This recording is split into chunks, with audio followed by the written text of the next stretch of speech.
trading off American energy security in favor of your radical climate change agenda, shutting down good-paying American jobs in our energy sector, and then saying the explanation is we've got plenty of jobs in this country, I think is the most potentially, and this is quite a high bar, I might add, the most unbelievable statement I have heard from a member of this administration.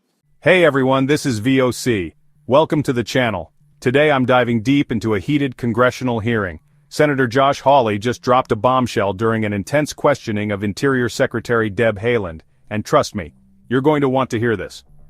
Thank you very much, Mr. Chairman. Thanks to the witnesses for being here. Secretary Haaland, if I could just start with you. I want to ask you about this memo from the Bureau of Ocean Energy Management that leaked a few weeks ago that suggests that your department, I'm looking at the memo now, that suggests that your department has been prioritizing a climate change agenda over energy security in this country. And I just want to get to the bottom of this and see if this is true. The memo concerns Lease Sale 258 in Alaska, the Cook Inlet project. And I just want to quote from the memo, which I have in front of me. If the Cook Inlet prospect would be developed, there would be additional government revenues and greater energy security for the state of Alaska. The memo goes on. Nevertheless, it's quite a transition. Nevertheless, because of the challenges facing the nation from climate change, BOEM is not, the Bureau of Ocean Energy Management is not recommending this option. And what the memo says is that the government ought to charge 18.75% in royalties, the maximum take allowed under the law, instead of a lower rate that would actually lead to more development.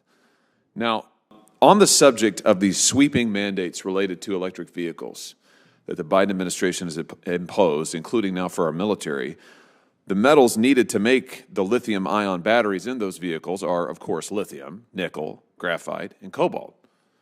Now, can you tell me what nation is the largest producer of refined lithium in the world? No, I can't. It's China. Can you tell me which nation is the largest producer of refined cobalt in the world? No, Senator. It's China. Do you know what nation is the largest exporter of natural graphite to the United States globally? No, Senator. It's China. Okay.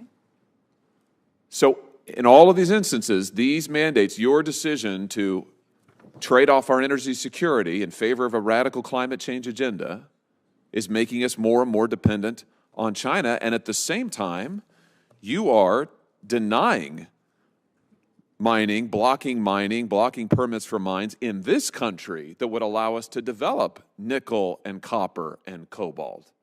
Why? Why block the development of these resources in our own nation in favor of making us dependent on China? But jobs for, let me just say this though, jobs for blue-collar workers in this nation are valuable resources. The livelihood and well-being of American families are valuable resources. The ability of America to have our own industry and not be dependent on China is a valuable resource. Why should those things for millions of Americans be sacrificed in favor of your agenda for radical climate change? Senator, I know that there's like 1.9 jobs for every American in the country right now, so I know there's a lot of jobs. Wait a minute. You're telling me we've got too many jobs in the country? Well, I'm saying that we don't have enough people. That's why we are having a hard time finding folks to work at our department. But wait, you're telling me that we have too many jobs for blue-collar work? Have you seen the number of jobs we have lost in this country to China in the last 20 years? Do you know where those jobs come from? Over 3 million jobs have gone to China. Do you know where those jobs have come from? They've come out of Midwestern towns like the ones I represent. They are blue-collar workers, and you're sitting here and telling me that we have too many jobs in this country? Are you serious? Senator, we are working hard every single day. We have processed 20 mining applications, 20 mines or mining modification permits since January of 2021. We are moving forward. We're doing our jobs. We're fulfilling our mission for the You're not moving forward. You're moving backward. You're shutting down and denying permits for mines in this country where we can develop our own resources. You're shutting down oil and natural gassing permits. You're approving taxes and royalties that deliberately suppress American energy development in favor of a climate change agenda, and now you're sitting here and telling me we've got too many jobs in this country. We've got gobs of jobs in this country. We don't need any more jobs in this country. I want to take the strongest possible exception to that comment and to that entire mentality, which I think is very honest. I think it reflects the mentality of your administration, which is when it comes to blue-collar workers in this country, you're on your own. Good luck.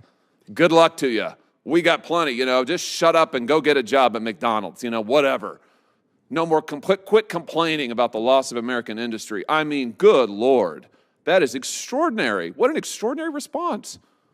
May I say something? Absolutely. The rest of the time's yours. Thank you. Contrary to that, we have created a number of jobs. We have an orphan gas program where we've capped orphan oil and gas wells, an abandoned mine reclamation project that has lifted whole communities up in reclaiming their mine lands that have devastated their communities. These folks have been out of jobs for years, and now because of the bipartisan infrastructure law, because of the Inflation Reduction Act, they found new ways to engage and not only have jobs, but have a vision for what they want their communities to look like. We have plugged orphan gas wells in people's backyards in Pennsylvania, and we're doing so in California and Texas. These are communities that rely on this government to find a way forward for them. There is, unfortunately, a dearth of legacy pollution in this country. Those are jobs, good-paying, well-paying jobs with benefits that Americans are having because of President Biden and his policies, and we're proud to move those issues and those programs forward for the American people. My time has expired. I'll just say in conclusion again, trading off American energy security in favor of your radical climate change agenda, shutting down good-paying American jobs in our energy sector, and then saying the explanation is we've got plenty of jobs in this country, I think is the most potentially, and this is quite a high bar, I might add, the most unbelievable statement I have heard from a member of this administration, maybe in my time in the Senate. Thank you, Mr. Chairman. Thank you. Let me know. Don't forget to like, subscribe, and hit that notification bell to stay on top of these breaking political insights. Catch you in the next video.